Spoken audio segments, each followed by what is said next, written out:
радуйся, невесту, не невестная.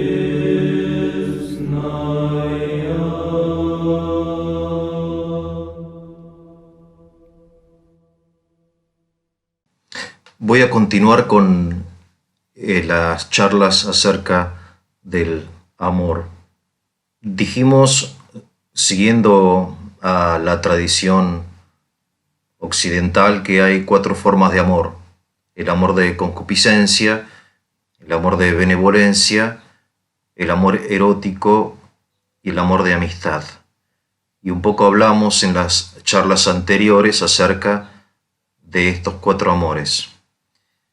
Sin embargo, hay un amor al cual se refiere San Agustín, que es el amor existencia. Este amor existencia está, por ejemplo, ilustrado en la frase de San Agustín que cité: el amor es mi peso. Vale decir, él identifica su amor con el peso, que así como en el mundo físico el peso es lo que hace que algo se mueva hacia la tierra, ¿no? Así el amor, dice San Agustín, es el motor de todas nuestras acciones. Mi amor es mi peso, dice él, amor meus, pondus meus. A donde me lleva, soy llevado. Hannah Arendt, que es una filósofa importante del siglo XX, escribió su tesis doctoral acerca del concepto de amor en San Agustín. Y en esta tesis doctoral ella desarrolla precisamente esta idea que está en la obra de San Agustín, en toda la obra de San Agustín, acerca del amor existencia. Este amor existencia es algo más que una forma de amor. Se identifica con la existencia del existente. Mi amor es mi peso. Amor meus, pondus meus. O bien, el amor, dice San Agustín, es lo que nos transforma en la cosa amada. Y por eso, dice él en otro lugar, si amas la tierra, te haces tierra; si amas el cielo, te transformas en cielo. Fíjense que acá, en esta idea del amor, ya deja de ser el amor una relación determinada entre un sujeto y un objeto. Es algo mucho más importante, es algo que define al sujeto. Y en otro lugar, San Agustín dice: quisquid ex amore suo vivit, sive bene, sive male. Vale decir, cada uno vive según de acuerdo a su amor, ya sea bien o ya sea mal. De nuevo, esta idea del amor como fundamento de la existencia. Amor, existencia. Podríamos aquí, por ejemplo, también intentar comprender hasta qué punto este amor existencia no se identifica o se cruza con alguno de los amores que ya dijimos. Es probable. Y sin embargo, parecía que aquí el amor es algo distinto, es de una, digamos, es más hondo, más profundo, más metafísico, si quieren, ¿no? Por ejemplo, San Pablo dice: ya no vivo yo, sino es Cristo quien vive en mí. Mediante el amor, San Pablo se identifica con Cristo. Aquí también estamos superando una forma determinada de amor, al menos las palabras o las definiciones del amor que conocemos ya desde la época de Aristóteles parecen insuficientes, ¿no? Vivo sin vivir en mí, dice Santa Teresa, y tan alta vida espero que muero porque no muero. Es una poesía famosa de Santa Teresa de Jesús, en la cual ella identifica su vida con estar junto a Dios. Muero porque no muero. En un orden más humano podemos recordar aquella frase que por lo menos en la versión castellana del Moby Dick, menciona el protagonista de Moby Dick, la novela de Melville, ¿no? Herman, famosa novela Moby Dick acerca de la ballena asesina. Y así empieza en una versión, aunque la versión inglesa no está. Dice, mi nombre es Ismael, mi amor es el mar. Mi amor es el mar. Y aquí el mar para Ismael significa algo mucho más que un medio de sobrevivencia, significa mucho más que un objeto estético como puede ser para un pintor, ¿no? O algo que te puede dar riqueza como puede ser para los armadores del buque, ¿no? O el dueño de una compañía pesquera. Es decir, cuando dice Ismael, mi amor es el mar, está diciendo algo distinto, algo distinto. Es la vida en el mar. Mi vida es el mar. También nosotros, cuando amamos a una persona profundamente, íntimamente, la llamamos amor, ¿no? Es frecuente, al menos en la lengua española, pero también en inglés, love, ¿no? Aunque lo utilizan en una forma más, digamos, más banal, ¿no? A todo el mundo llaman love. Nosotros, en cambio, reservamos esa palabra para nuestra novia, nuestro novio, nuestro esposo, nuestra esposa, ¿no? Amor. Bien. De modo que el amor existencia, aquello de San Agustín, eso como otra categoría, digamos, del amor. Bien, lo cual no excluye las demás, pero me parece a mí que estamos ya como en otro orden de cosas, ¿no? Y podemos preguntarnos, como lo hace Erich Fromm en El arte de amar, acerca del amor a Dios. Es interesante que Erich Fromm dedica un capítulo entero al amor a Dios, siendo él, como lo dice él expresamente, un hombre que no cree en Dios. No cree en Dios, pero reconoce la bondad del amor a Dios. Reconoce en la palabra de Dios algo valioso, más allá de que cada uno la entienda como quiera. Aquí obviamente hay un cambio de perspectiva en Fromm, como en otros autores de mediados del siglo XX, que ven en la religión y en Dios en concreto algo positivo. Entre ellos está también Hannah Arendt, que también no es creyente. Sin embargo, ella en su libro El concepto de amor en San Agustín dice textualmente, Dios le pertenece al hombre, como diciendo, el hombre no es hombre sin Dios. Este cambio de perspectiva se nota, digo, en Fromm, se nota en Maslow, en Arendt, se nota también en otro autor para mí importante, Martin Seligman, quien se dedicó a estudiar lo que él llama la psicología positiva. En su libro, Psicología Positiva, él dice que a principios del siglo XX, fundamentalmente, la psicología era una ciencia dedicada a curar enfermedades.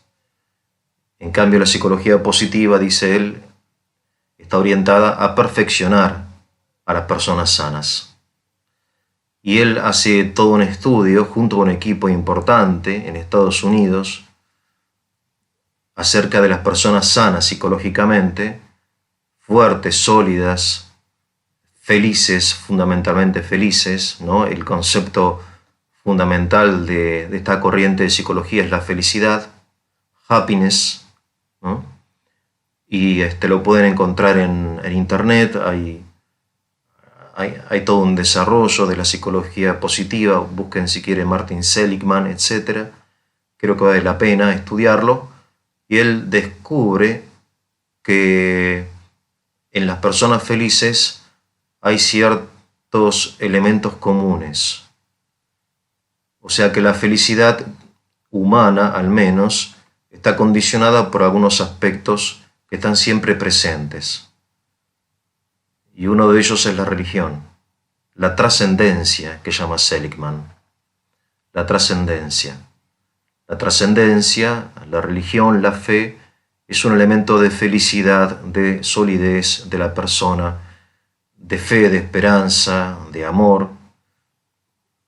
Por eso las personas creyentes, dice él, y lo dice en términos empíricos, son resultados de una investigación, no son cosas a priori que uno pueda decir a priori, digamos, ¿no?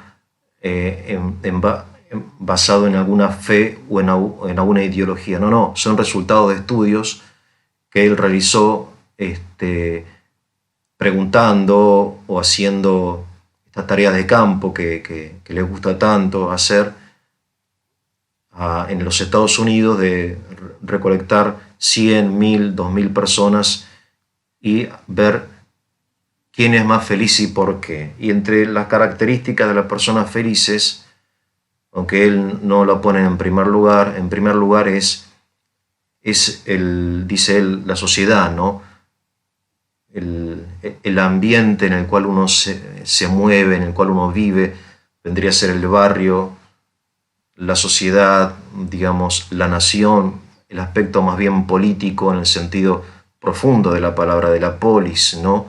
De aquello de que somos por naturaleza seres destinados a vivir en sociedad, y cuando la sociedad es sana, la persona es feliz. Cuando la sociedad está enferma, la persona se enferma. Bien, obviamente otros aspectos, que no es el tema, pero vale la pena tratarlo, que obviamente es la familia, la pareja, el trabajo, etc. Y también, anota Seligman, es la fe. Y descubre que las personas más felices, o entre las personas más felices, curiosamente, están las monjas. Hoy, en algunas películas tenemos esa imagen de la monja amargada, ¿no?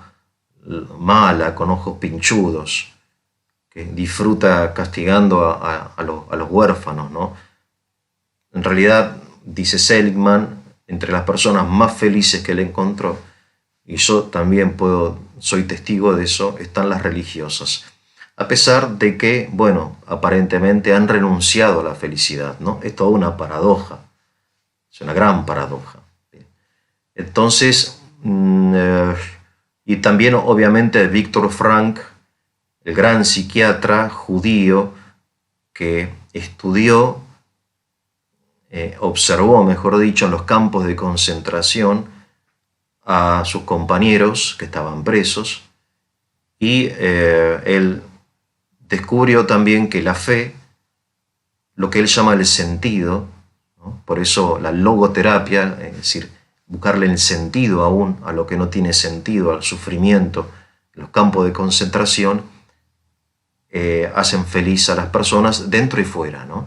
Y este cambio de perspectiva es muy importante anotarlo en la modernidad, porque hasta bien avanzado el siglo XX, la religión era considerada por la ciencia, o la pseudociencia, digamos, ¿no? Por la ideología, un elemento más bien negativo.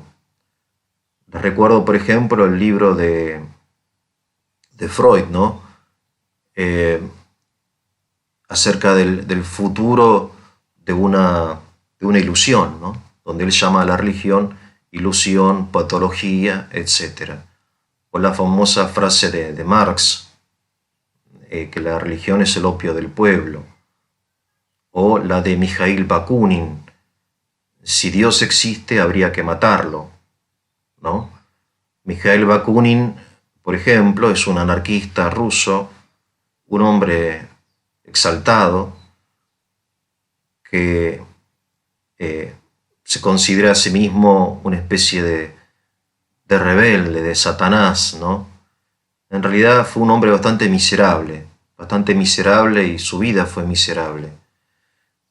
Y esta identificación con Satanás, lejos de ser algo que a uno lo escandalice y diga, uy, qué malo que es Bakunin, realmente te produce una profunda pena, ¿no? Y de todas formas no deja de ser algo paradigmático en su época, ¿no? Esto de que si Dios existe habría que matarlo. Esto está reflejado en una novela llamada Los hermanos Karamazov de Dostoyevsky, donde uno de los tres hermanos, son tres hermanos, ¿no? Alyosha, Dmitri y Iván Karamazov, se rebela contra Dios, no acepta el mundo de Dios. Él dice, no, yo creo en Dios, pero no acepto el mundo de Dios, porque este mundo está fundado en lágrimas de los niños. Y si Dios permite, o mejor dicho, yo no puedo creer, no puedo permitir, no puedo estar de acuerdo con un Dios que permite el sufrimiento de inocentes. Por eso rechazo a este mundo, ¿no? Un rechazo consciente. Bien, y así a partir Kant, también más atrás, obviamente, ¿no? Que considera que la fe es una forma de conocimiento inferior, ¿no? No objetiva, sino subjetiva, vale decir una ilusión en términos de Freud, ¿no? Feuerbach, también muy fuerte, el ateísmo de Feuerbach, ¿no? El rechazo a la trascendencia, obviamente Marx, bueno, Engels y tantos otros, ¿no? Que se pueden estudiar o no, porque, bueno, es una época de gran efervescencia intelectual, entonces hay una gran cantidad de personas que escriben pequeños libros, grandes libros, y casi interminable la lista, ¿no? Por eso uno va dentro de estas charlas más bien a las conclusiones, ¿no?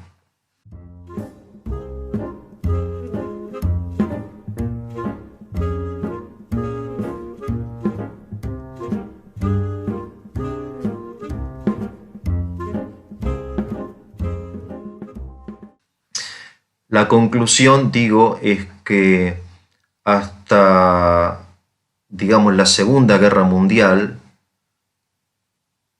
la modernidad rechaza a Dios de tal forma que aunque exista habría que rechazarlo, ¿no? En cambio,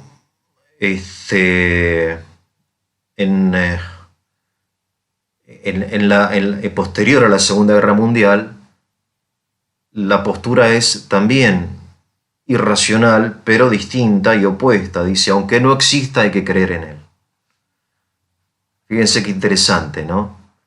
Antes decían, aunque exista, hay que rechazarlo. Hoy dicen, aunque no exista, hay que creer en él, porque el acto de fe es saludable, ¿no? Y esta segunda postura que yo le mencioné, algunos autores que son algunos nada más, ¿no? Rollo May también, etc. Yo no he leído, pero no soy para nada especialista ni pretendo serlo. Dios me guarde, ¿no? De ser un especialista, es lo que nunca quise ser, porque uno pierde de vista el bosque al concentrarse en un árbol, ¿no? Y lo importante es el bosque, al menos para mí.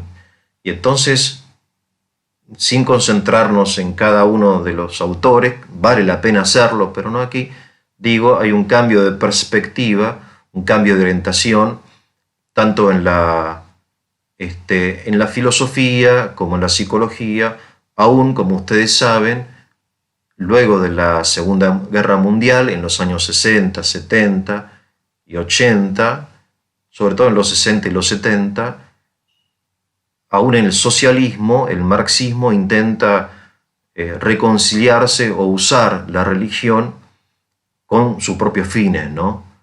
Y entonces aparece, por ejemplo, la teología de la liberación, que siendo el marxismo un sistema sustancialmente ateo, materialista, sin embargo, intentan, por diversas vías, en Europa y en Latinoamérica, amigarse de alguna manera, mediante conferencias de paz, etc., aquí en Argentina, los sacerdotes del tercer mundo, la teología de la liberación, etc., en fin. Porque, bueno, la religión puede ayudar, por más que Dios no exista, la religión puede ayudar. Esta segunda postura de que la religión puede ayudar, aunque Dios no exista, es verdadera, pero es débil, porque en realidad lo que uno en el fondo quiere saber es qué tal sólida es mi posición, ¿no? Obviamente, si yo estoy perdido en un bosque y viene alguien y estoy así durante días dando vueltas en un bosque, como le sucedió a un conocido mío, ¿no? Que se perdió en un bosque en Bariloche, en una montaña, ¿no? Y no encontraba la salida, no encontraba la salida, y aparece alguien y te dice, mira, hay salida, uno le va a creer, ¿no? Porque uno quiere creer que hay salida aunque no haya salida, ¿no? Es decir, cuando un enfermo, el médico le dice al enfermo, mira, te vas a curar, el enfermo está más dispuesto a creer que se va a curar a que no se va a curar, porque la esperanza es propia del hombre, ¿no? O sea, queremos creer y creemos, pero llega un momento en que vos ves que te estás muriendo y entonces la fe entra en crisis, porque esta esperanza y esta fe no está fundada en algo sólido, ¿no? Y entonces esto de que hay que creer en Dios, aunque no exista, dura un tiempo, pero después entra en crisis. Esta crisis de las religiones se dieron muchas veces en la historia, ¿no? Cuando la fe, por más que uno quiera, se derrumba, porque uno ve que el objeto es falso, el objeto es inexistente, ¿no? Un marido violento le pega a la mujer y le puede decir, mira, perdóname, créeme, yo no lo voy a hacer nunca más. Y ella le cree. La segunda o la tercera vez ya no le puede creer. Ya no hay fundamento en la fe, ¿no? Uno quiere creer, porque creer es querer creer, ¿no? Dice San Agustín, nemo credens nisi volens, dice él. ¿Qué quiere decir esto? Credens es el participio activo presente del verbo creer y volens del verbo querer. Es decir, nadie puede creer si no quiere creer. Por más que Cristo haya hecho milagros patentes, indudables, por ejemplo, la resurrección de Lázaro y otros milagros, ¿no?, muy grandes, narrados en el Evangelio, hay gente que no creyó en él. ¿Por qué? Porque para creer no es suficiente la prueba exterior, el milagro. Nemo credens nisi volens. Hay que querer creer para creer. No es suficiente el querer, pero tampoco es suficiente el testimonio exterior, ¿no? La fe es un acto muy complejo integral de toda la humanidad, de todo nuestro ser, ¿no?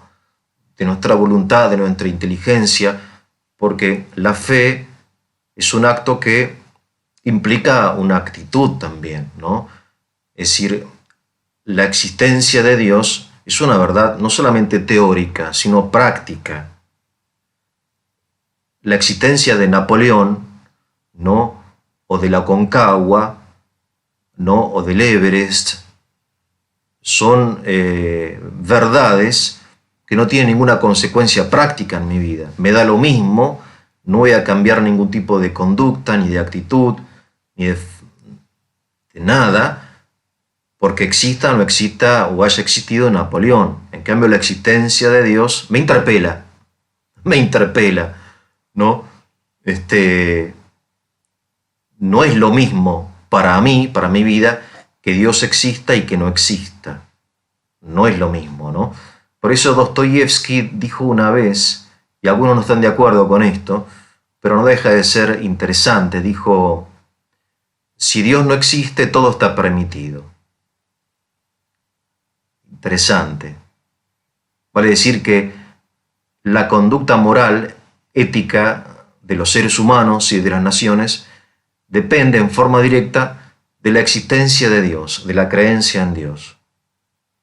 Si Dios no existe, todo está permitido. Y uno dirá, no, hay una moral autónoma. Por más que Dios no exista, no todo está permitido. Es una discusión. Para Dostoyevsky, la fuente de la moral es la religión. Para otros, ya, como ustedes sabrán, ¿no?, hay una moral autónoma. Bien. Cada uno, digamos, puede pensar aquí lo que quiera, ¿no? Sin embargo, Dostoyevsky era una persona muy inteligente y, de hecho, es una profecía que él dijo a finales del siglo XIX, porque cuando triunfó en su país, en Rusia, la Revolución Soviética, todo fue permitido. Todo estaba permitido. No había límite al hombre. No hubo ningún límite. Guerras, revoluciones, matanzas, hambruna. Hay un hecho muy importante y desconocido llamado Golodomor, cuando la Unión Soviética, digamos, el Partido Comunista, ya estaba Stalin en el poder, provocó una hambruna artificial en Ucrania para disciplinar a los campesinos que no querían la colectivización de las tierras. El ucraniano fue siempre, como el cosaco, una persona muy libre. No quería someterse ni al zar ni a nadie, y mucho menos al poder rojo, ¿no?, a los bolcheviques. Entonces ellos creyeron sinceramente en las promesas de Lenin. Lenin, que se declaraba a sí mismo marxista, predicó tres cosas: la paz, la tierra y el pan. Tres cosas. Ese fue el núcleo de su predicación. Muy sencilla. Digamos, no habló ni de la dialéctica, ni de la plusvalía, ni del capitalismo, ni del imperialismo. Sí, él escribió libros acerca de esto, porque él era un escritor compulsivo, se lo pasaba escribiendo, ¿no?, sobre todo en sus años en Suiza. Pero cuando él llega a Rusia, en el año 17, llevado en un tren blindado, lo introduce a Alemania, el gobierno alemán lo introduce a Lenin como una quinta columna, ¿no?, como un caballo de Troya, para que él derroque al gobierno socialdemócrata, ¿no?,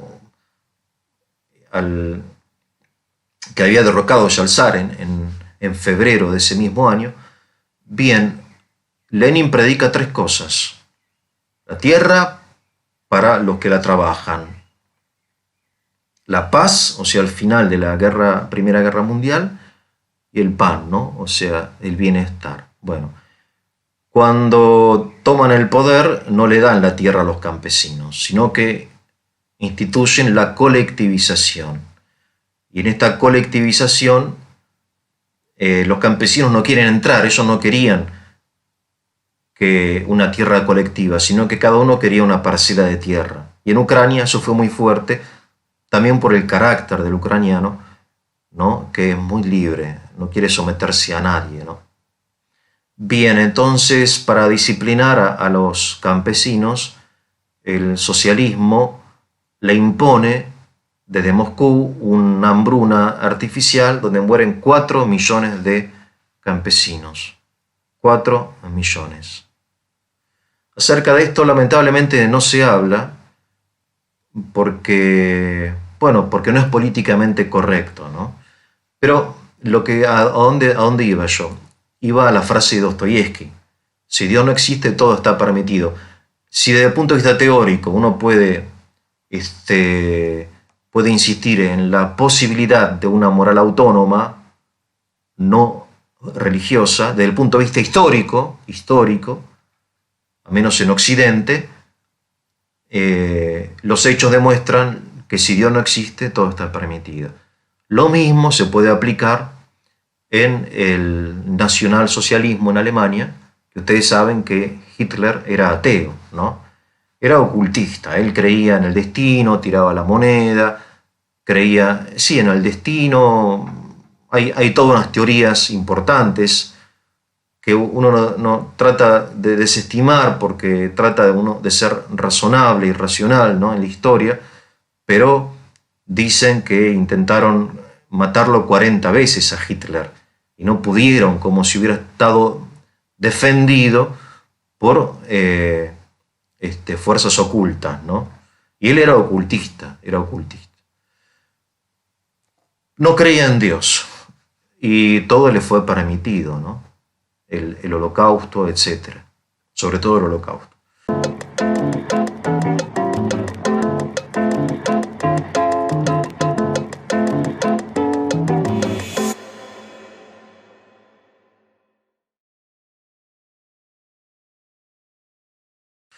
Bien, entonces, volviendo al tema de Dios, y yo me doy cuenta que me distraigo, me van a perdonar, pero casi que me cuesta mucho no distraerme.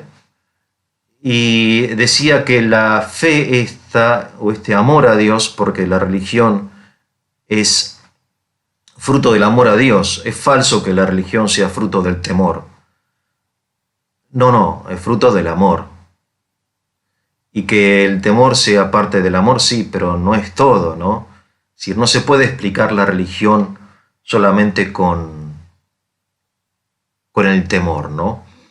A propósito, Víctor Frank tiene una historia, ¿no?, que yo no sé contarla. Él la cuenta graciosa. Yo cuando la cuento nadie se ríe. Él dice que vienen 2 parroquianos a un rabino, ¿no? Frank es judío, entonces conoce estas historias simpáticas de los rabinos, ¿no? Y entonces uno trae en su mano un gato. Trae un gato y habla así al rabino quejándose de que este gato, que le pertenece al vecino, le comió 1 kilo de manteca que tenía en la ventana, ¿no? Y entonces el rabino agarra el gato, lo pesa en la balanza, pesa 1 kilo, y dice, bueno, acá está la manteca. ¿Dónde está el gato?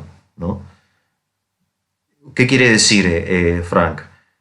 Que las cosas no se pueden definir por por el peso o por características, digamos, secundarias, por ejemplo, en este caso, el peso, ¿no? Obviamente, 1 kilo de manteca no es 1 kilo de gato. Aunque el gato pese 1 kilo, no es manteca. ¿Qué quiere decir con esto? Que hay algo más. Hay algo más que el kilo.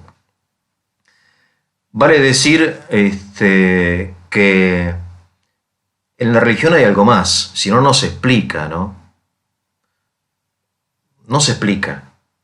Está el amor a Dios.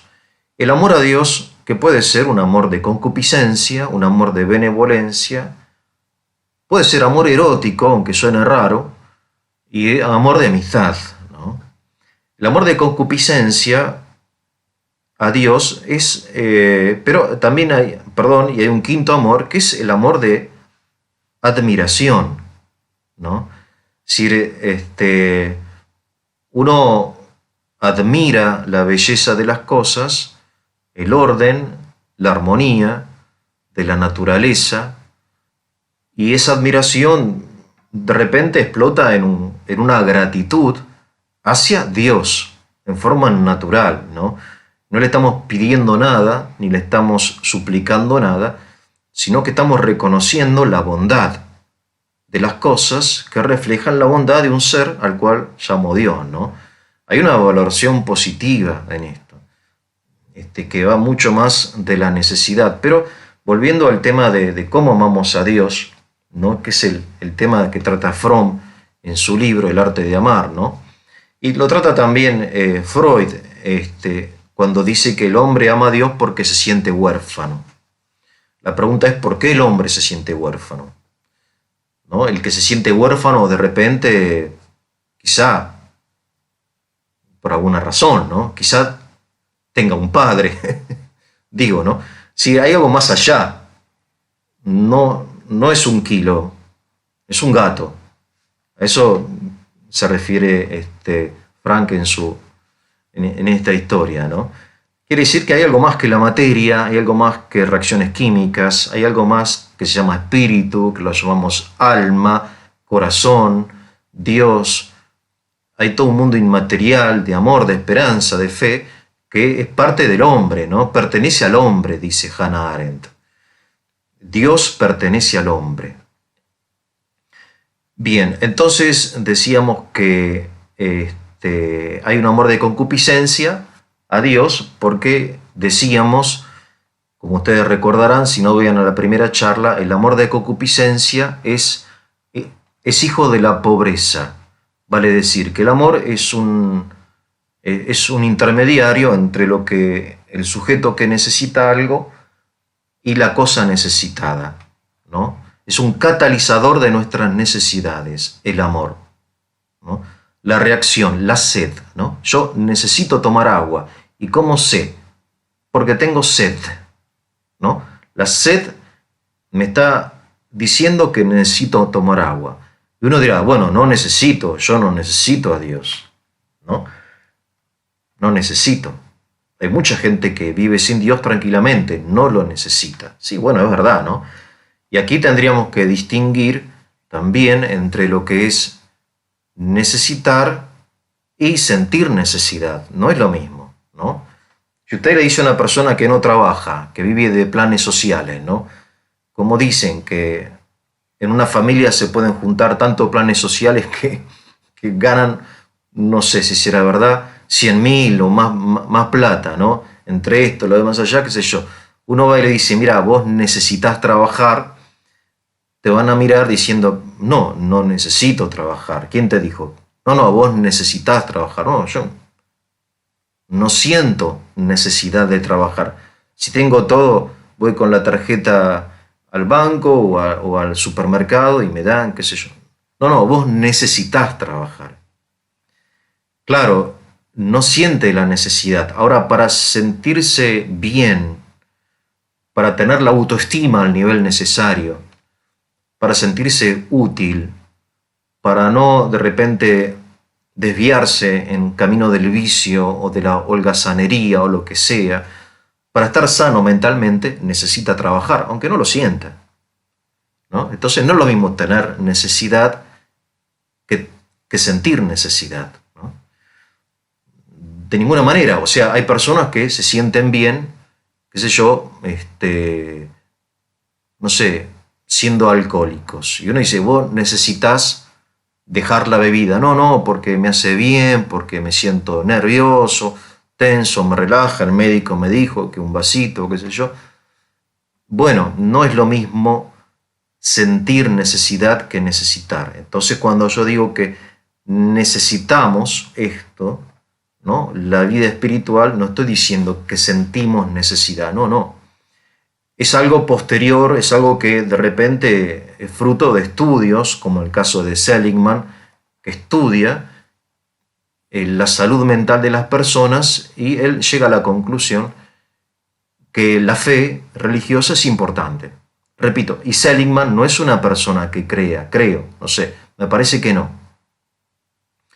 Pero él más bien insiste en el acto subjetivo de la fe más que en el hecho objetivo de que Dios exista. Pero vuelvo a repetir, y con esto termino esta charla, ¿no? Vuelvo a repetir, no es suficiente el acto subjetivo, porque tarde o temprano queremos saber, ¿existe Dios o no? Tenemos que saber, no es suficiente creer en una ilusión. Tenemos que tener alguna prueba, algo. Y entonces aquí aparece lo que podríamos llamar el amor descendente de Dios. Una cosa es el amor a Dios, que es un amor ascendente, que puede ser de concupiscencia, de benevolencia, en cierto sentido erótico, porque se habla de una compenetración con Dios, ¿no? Por ejemplo, hay un simbolismo en el Cantar de los Cantares, que es un libro bíblico, entre Dios y el alma hay una relación similar a la que existe entre el esposo y la esposa, ¿no? Porque hay una compenetración íntima entre Dios y el alma. Esto es algo que pertenece a la mística, ¿no? Que es la experiencia de Dios, una experiencia íntima. Y después hay un amor de amistad, al menos en el cristianismo, ¿no? En el paganismo era imposible. Aristóteles, en la Ética Nicómaco, se pregunta si los hombres pueden ser amigos de los dioses, y dice que no. Es más, se ríe. Dice, es absurdo pensar que podemos ser amigos de Júpiter, porque la amistad está fundada en la semejanza, y entre Dios, entre los dioses y los hombres, hay más de semejanza que semejanza, ¿no? Por eso la amistad, o sea, es entre los dioses y los hombres, es imposible, dice Aristóteles en la Ética. Esto contrasta con las palabras de Cristo en la Última Cena, cuando dice, ya no los llamo siervos, los llamo amigos, dice Cristo. Es impresionante, impresionante, que Dios nos llame amigos. Fíjense qué cambio tan radical en la relación entre Dios o la divinidad y el hombre en el cristianismo, donde Dios te llama amigo, ¿no? Amigo. Esto lo dice Tertuliano, que es un escritor del siglo III, cuando se pregunta, ¿qué trajo Cristo al mundo? Y él responde en latín, familiaritas Dei, la familiaridad de Dios. Es decir, Dios se hizo familiar. Por eso, dice Santa Teresa, que rezar es hablar con confianza. Algo así dice, no textual, con quien sabemos que nos ama, ¿no? O sea, hay una familiaridad. De modo que los cuatro amores, tanto el de concupiscencia, Dios como necesidad para el hombre, ¿no? Que es importante, pero no la idea de Dios, sino Dios, ¿no? Porque no es lo mismo creer en la idea de Dios. Yo tenía un amigo allá en Rusia que estaba tan contaminado por el idealismo, él era católico y era sacerdote también, católico, y estaba tan contaminado toda su educación que él me decía en momentos así de charla, decía, yo no creo en Dios, creo en la idea de Dios, me decía. Y yo veía cómo él sufría porque no podía pasar de la idea a la realidad, cosa que para nosotros es normal. Para nosotros las personas normales, pero los que nacieron machacándole en la cabeza que lo único que existe es el texto o la idea, como dicen estos deconstructivistas, ¿no? Que no hay más que ideas, entonces de repente la mente está enferma y no puede. Él me decía, Eugenio me decía, yo creo en la idea de Dios, pero no sé si creo en Dios. Yo creo que él creía en Dios. Lo que pasa es que el pobre había sido educado en obviamente que creía en Dios, porque fue un hombre que ejerció el sacerdocio durante muchos años a escondidas en la Unión Soviética, bajo grave peligro de perder no la vida, porque ya era una época de descongelamiento, ¿no? de la persecución a la iglesia, estoy hablando de los años 60, 70, después de la muerte de Stalin. Stalin muere en el 53. Y entonces, pero obviamente iba a perder el trabajo, ¿no? Si descubrían que él era sacerdote. Era un sacerdote secreto, como tantos otros en la Unión Soviética, que celebraba la misa en su casa, ¿no? Y ahí lo conocí yo. Pero bueno, siendo él que un hombre tan sacrificado, me decía eso. Por eso no se trata de la idea de Dios, que es muy hermosa, sino de Dios. Dios solamente se conoce mediante la revelación. Vale decir, el amor a Dios, que es un amor ascendente, del hombre hacia Dios, que crea religiones, es un amor creador, ¿no? No es suficiente.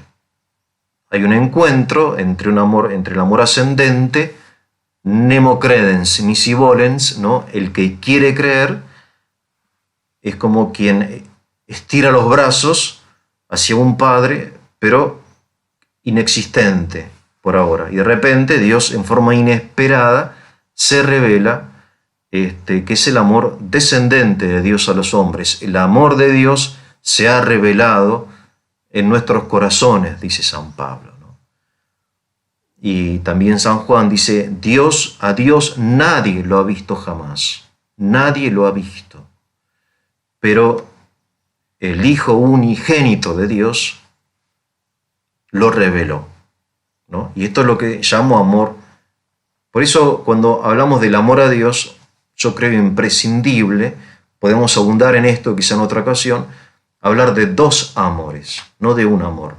Del amor ascendente, del cual hablan estas personas, lo cual es todo un paso a favor, me parece que al encuentro de Dios, al contrario del iluminismo del siglo XVIII, XIX y también de hoy, como de nuestro amigo Darío Strachberg, que dice que Dios fue un invento para arruinarnos la vida, etc. Son de que son trasnochados, ¿no? Estos deconstructivistas son trasnochados. Es decir, sus fuentes están allá lejos en el tiempo. Hace mucho tiempo que la ciencia o la psicología se ha reconciliado con la religión, aunque no cree en Dios. No cree en Dios porque para creer en Dios hace falta aceptar la revelación, este amor descendente que se manifiesta en las obras de Dios y en los profetas y en Jesucristo, ¿no? Bueno, gracias por la atención. Hasta la próxima.